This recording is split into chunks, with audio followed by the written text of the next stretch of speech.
Hey, what's up? It's Achilles, and today we're trying to get another deck out for you right before EB comes out. Here's our EB Arlong build, or at least mine, and thank you for stopping by Indecisive TCG. Really appreciate it. But let's go and get right into it. If you haven't heard about this leader, you missed him. He's the OPO03. You add 2 Don to him, you rest the Don, and then you can play up to 1 character with the cost of 4 or less that has a trigger in your hand. So basically, you get for 3 Don, you get to swing for 7 and play out a 4-drop character. Really good leader effect overall. Just didn't have all the cards that he needed to be a solid deck, I would say. He did get some good cards in OPO6, like this Arlong, which stops the leader from attacking. But I would really say EB02 is where he really gets the cards he needs. You get some 2K that is really nice for him. You get this Arlong, which stops a card from attacking and also adds a Don to him, as well as this insane buggy that can give your leader double attack. So you get to basically go at life really aggressive with that card. This Onami from 06 gives your swing banish. And we have a few cards that we just cheat out of life. Overall good. The Kikanojo. You get to play it out for 3. And if you swing really aggressive, she can be live, she can be triggered.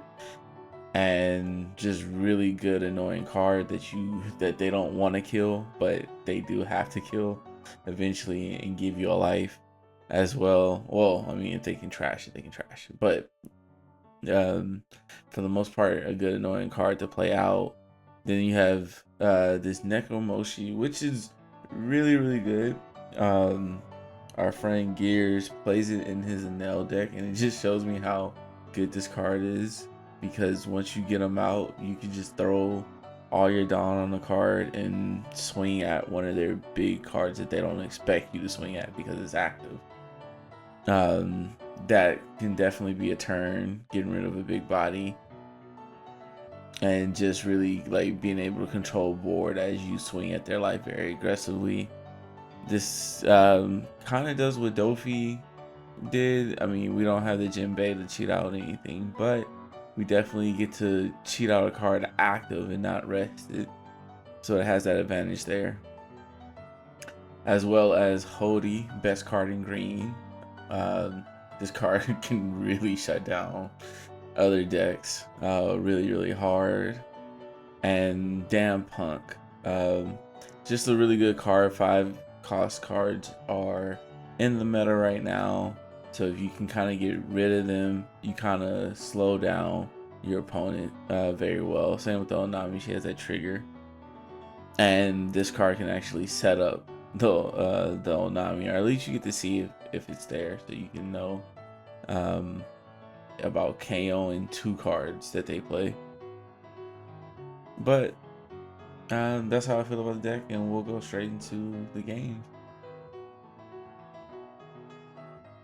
Alright, so we have the purple green Luffy, the bad boy of EB02. And we have really nice hands, so we're gonna keep for sure. The only thing about it is, like, we do have a lot of counters, we have a lot of Jinbeis, but that's what our Vanderdicken is gonna be for. We're definitely gonna try to play this Hody Jones out as soon as possible. And yeah, of course, you definitely want to go first. Luckily, we won the dice roll, went first, swing 7, and this is definitely a hard choice for him. But he goes ahead and takes. The good thing about having the Kikanojo out is, even if he does leader effect and turns into a 6K, we don't need to add any Don to the Kikanojo. And Buggy, what do you know? So he ends up taking there. So we're just gonna go very hard here with the double attack, as if we're playing Yamato. And instead of him countering out, he goes ahead and takes it, going down to 1. And then we're gonna go ahead and look for that counter, and he gives us 2 1Ks. That's not a great sign on his part.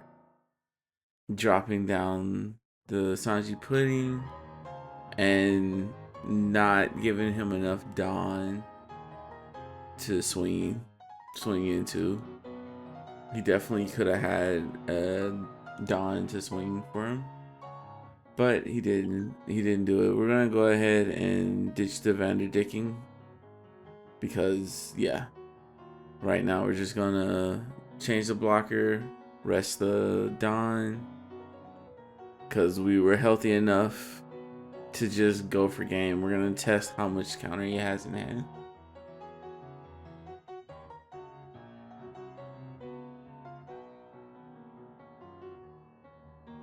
Alright, he gives us a 2K off of that, and then he ends up taking, showing that he had no counter in hand. Really quick game.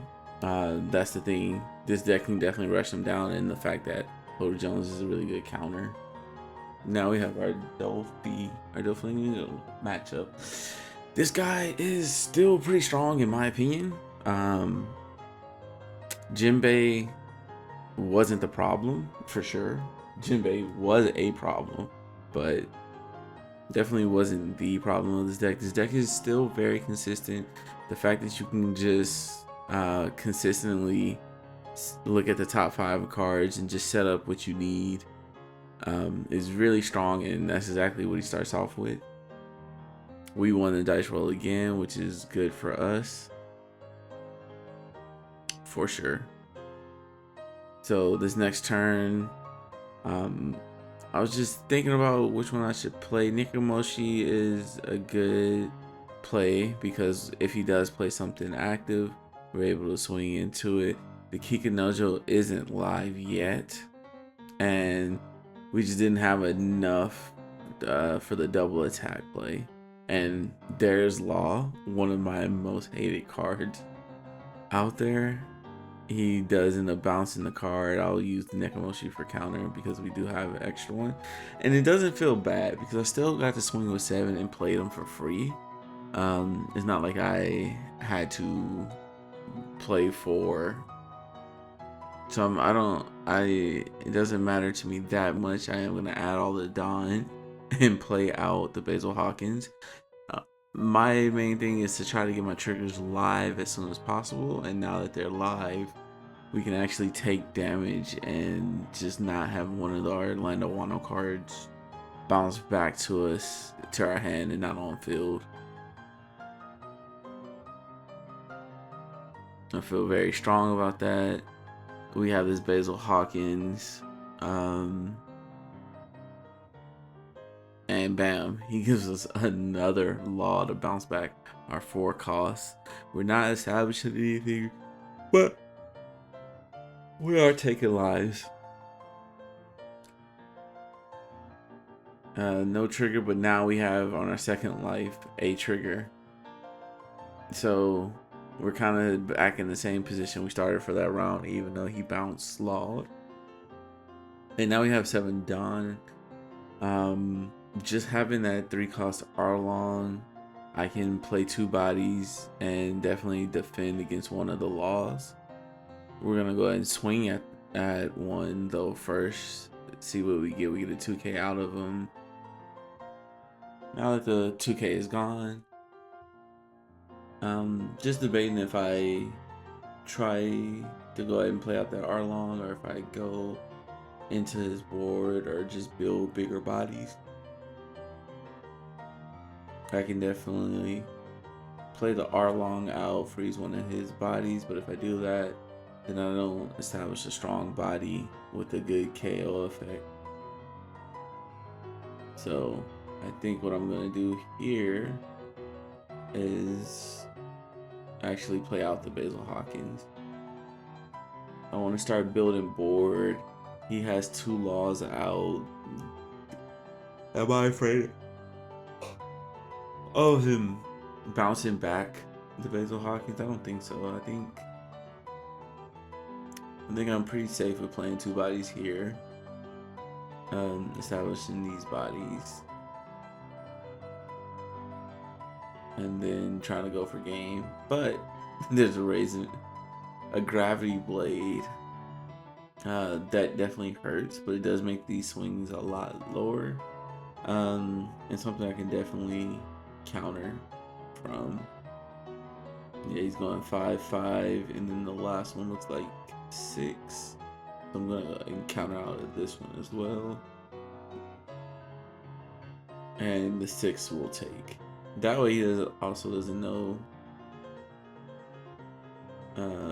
if we have a 2K or not. At least that's the way I'm thinking. Alright, so we have the double attack, so that's definitely happening now. And he only has 4 cards in hand now. So if we can definitely get a double attack through. I'm just doing the math here to determine how much I want to do if I want to play a card out. And I think if I'm double attacking life here, I should have probably swung the Kikanojos into the bodies just to guarantee the KO and also get more cards out of hand. So I think I misplayed there, because if I swing with the Kikanojo and he gives me cards, the double attack would have went through anyway, but that resulted fine. He does give me 2 cards to save, so he's back to the 4, and we're gonna freeze one of the laws. The Arlong, I could have played him sooner and probably would have been better to guarantee the swing, but you live and you learn. Alright, so he's going 7 with him. Just looking at it, if he will block, we do have a 2K. We'll see how much, if he goes for game here or if he doesn't. I think he probably needs to, just seeing how much he countered out before. I don't think he's gonna have enough for these next few swings. He only swings 6 with the Piranha. 1 more card and I have to take. But me blocking there kind of dismayed him from going for game. Most likely he had the card that bypasses blockers. That's another reason why I blocked immediately. Just because if I did go to 0 and he played that unblockable card, then I wouldn't have been able to block, and he definitely could have went for game. But him not knowing if he can go for game, even though I had 2 cards in hand and I think he had 4 Don up, also not knowing yellow, like it's a yellow deck, I could have 0 cost at the bottom, I could have beige. There's multiple cards that didn't make it a for sure win. So we go 9 here, and he definitely takes the hit. Gaining 5, and now I'm just trying to do the math. What's the good number? We'll go 8, and then from there decide what we want to do. Leaving 3 up, and he blocks. He blocks and he doesn't counter, so that must mean he doesn't have the 8, and he didn't. He did not. He didn't have a 9 to win. That was a really good game, really close game. That's what it definitely comes down to. Now, I don't know exactly what I want for red, purple, Uta. she could be built anyway, and it looks like this build has Straw Hats. Most likely Straw Hat 21, started at 21 is what I'm thinking. She draws a Tony Chopper. That's a no counter card, and we get another Nami and another Tony Chopper no counter card. Yep. So that's screaming at me to establish a 6K body with a double attack. We know 2 of the cards out of his hand do not have counter. Does he want to give up a different 2, leaving 2 a potential counter? And he actually takes, so that lets us know that it's a red deck and it may not have that much counter in hand. So he swings 7 at me with the possible Kikunojo. I'll go ahead and take.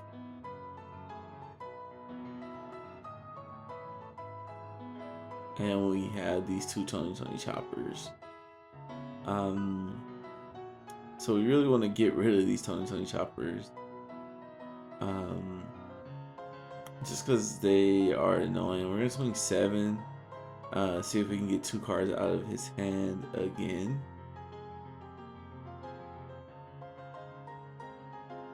And we get a block again. We're gonna see about getting this next blocker and playing a body. I think I'm gonna just cheat out the Nekomoshi. Oh no, we cheat out the Arlong. Yeah, we do the Arlong. What that does is he doesn't have any bodies to attack with on board. Unless he plays a rush card next turn, he will not be able to attack into me. And then this also gives me another body to start swinging 7s, and that was a 2 2s there.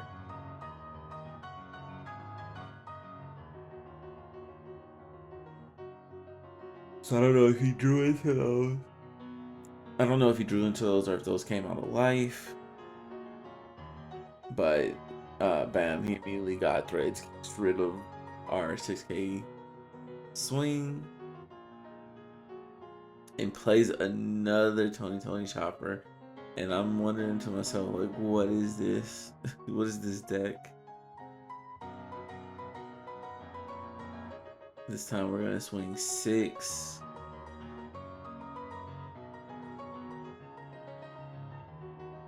See how he feels here. He gives us a 2K. He doesn't have that much counter. We're going for those bodies on board, those blockers. Let's see what we can get here.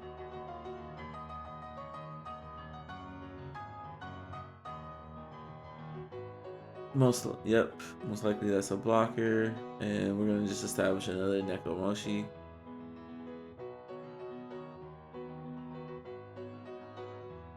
I think what I want to do is, if he does play out any more blockers, we'll have the Nekomoshis just swing into them, and then establish a banish on our Arlong with our current hand. We're really trying to see. He does have a huge, or was that 9 Don?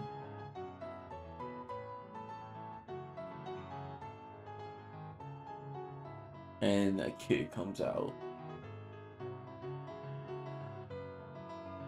That makes her leader, a 6K body, and then they'll swing 8 into our buggy. I am really considering keeping him alive. This kind of tells our hand, but just because he doesn't have that many cards in hand, and another Nekomoshi, he doesn't have that much cards in hand for counter. So I'm kind of show you what I'm thinking. I'm thinking about hitting that kid, but before I can hit that kid, we need to get rid of that blocker for sure. So we'll go ahead and kill him. And do I cheat out another body, or do I just give him more? Just trying to do the math, and I'm like, let's just get the for sure KO.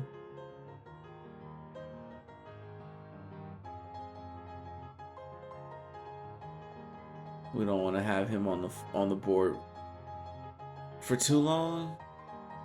And that's the one thing about this Necromotion that makes him really good. And we'll swing 6. Just getting a 2k out of his hand. He is hurting for counters.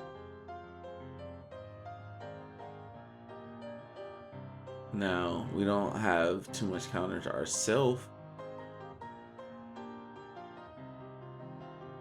But yeah, he goes 7. We can't protect that. No matter how much we want to. He has a lot of Dawn left over. So he ends up putting 2. Swinging at the Necromoshi.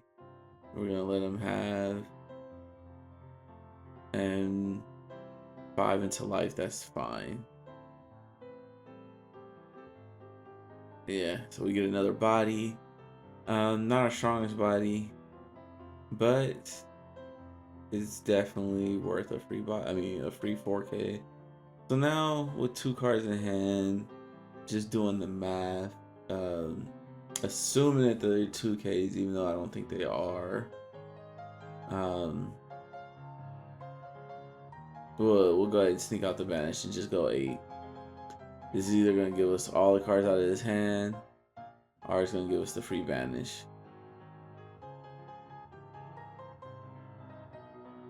So now we can go another 8, and hopefully this next 8 can go through, which most likely it is, because we don't think he has that many 2Ks in hand. There's 1, and that was it. Yeah, just banking on red not having a lot of counter. Or, I mean, to be fair, we swung a lot of 7s into him. So he did use a lot of his 2Ks early. And that's the one good thing about this deck. Now, the Blackbeard matchup is, I would say, in our favor. We have a lot of on-KO effects. Which he does, if he does play a lot of liberations, he can negate those effects. But I definitely don't feel bad going about him using that Dawn on something I cheated out basically for free. Onami is also a good card to play against him if he doesn't do his leader effect, which he kind of needs to do his leader effect. Well, it depends, right? Because if he does the leader effect there, I just play it on KO.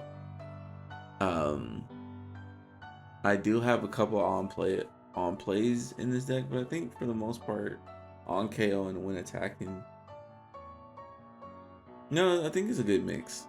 It's a good mix, so it's kind of hard for him to know when to do leader effect or not. Now he gets a Luffy, plays him out in churches.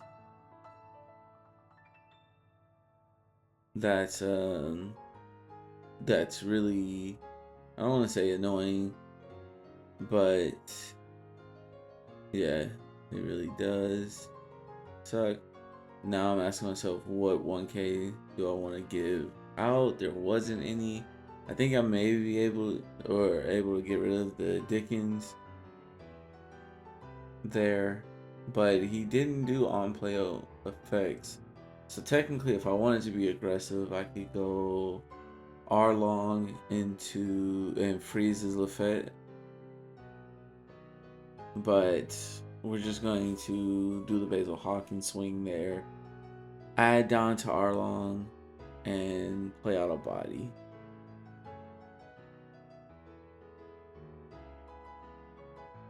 How much down do I want to give out? Yep, we're gonna make sure it goes through. Even though I don't think, the hindsight, I don't think I needed to do that. But this was great. I mean, possibly doing Onami, like playing Onami, swinging out, and then playing out the Necromoshi would have been good. It looks like he finger gun. That always looked weird. It looked like he had the Liberation and negate, and he pitched it. Oh no, that was finger gun pitching it from the top of the deck. So he ends up burning a life, which is actually good for me. For sure. And we have a Kikanojo. Now that he's at 3 lives, she's a good play. We can, yeah, just go for blocker. I'm pretty sure he would have just blocked anyway, or maybe he would have took it. Who knows? But we're going to do that. Just thinking. I think I'll probably, yeah, play Onami first, and then we'll play another body as well, the Kikanojo. And yeah, he had to take the banish.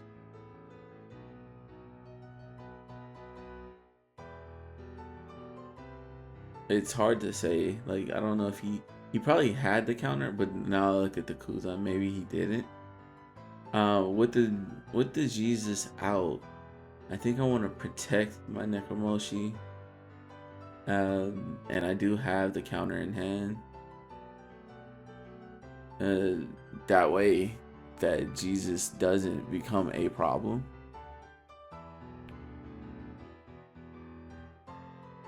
And yeah, he swings 7. So I think I can just give up a Fishman or 2 Fishmen. I think I keep Vanderdeckens for late game. Which I don't think I should have done hindsight. Because I could just did a 2-1 and had a 2K. He does turn off on play effects because that Onami tore him up. So I'm just thinking about Dawn split, and if I play another Kikanojo, most likely playing another Kikanojo out is gonna be good. I want to see what happens if I do 5, because we could just threaten game here, just depending on how much counter he has.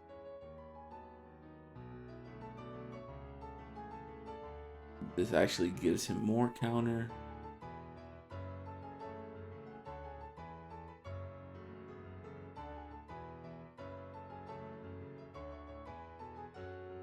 Let's see. We have 7. Yeah, we're just gonna start killing his hand here.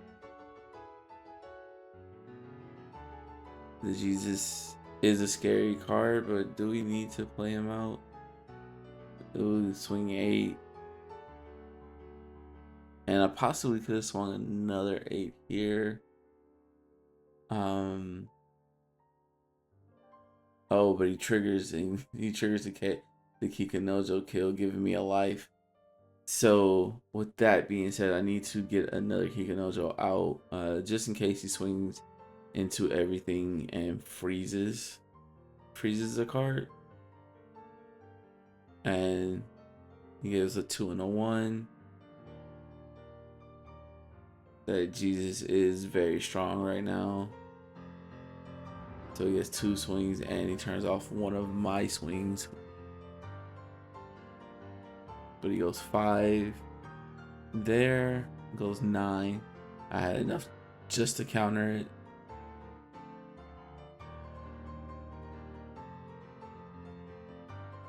And now I think we just have math game, especially with him pitching for leader effect. If he didn't pitch for leader effect, I could not have game. But now that I know if those are 2 2Ks, I just need to swing 9, make him block, swing 9 again. And it's just perfect numbers here.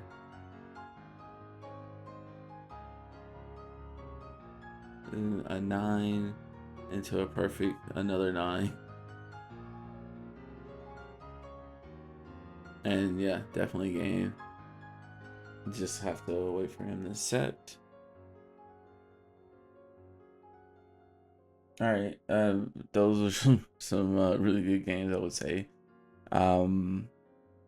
I am thinking about what I would take out. I didn't really play the Vander Decken too much, but who knows? I mean, it's a really good card. We do have a lot of fishmen, so we may keep him in, or even the damn punt. I think we didn't play this one too much. Cracker is a great option, but he doesn't, you generally don't get double attack with him because you're most of the time being the aggressor, but it is a key card. Like if you are behind, just having that double attack can pressure, and if we can pressure 2 double attacks, and I can see something really crazy with that. And this Kurobo, just a good card to cheat out for 3 and rest one of their blockers, or even Blackbeard if they don't do their on play. This one is really clutch because it doesn't matter what the cost is. You can kind of rest anything. So this is a kind of good card to play. It's just I didn't fit him in because he's not that strong, because his ability is very strong. But let me know what you guys think. Till the next time, we're out.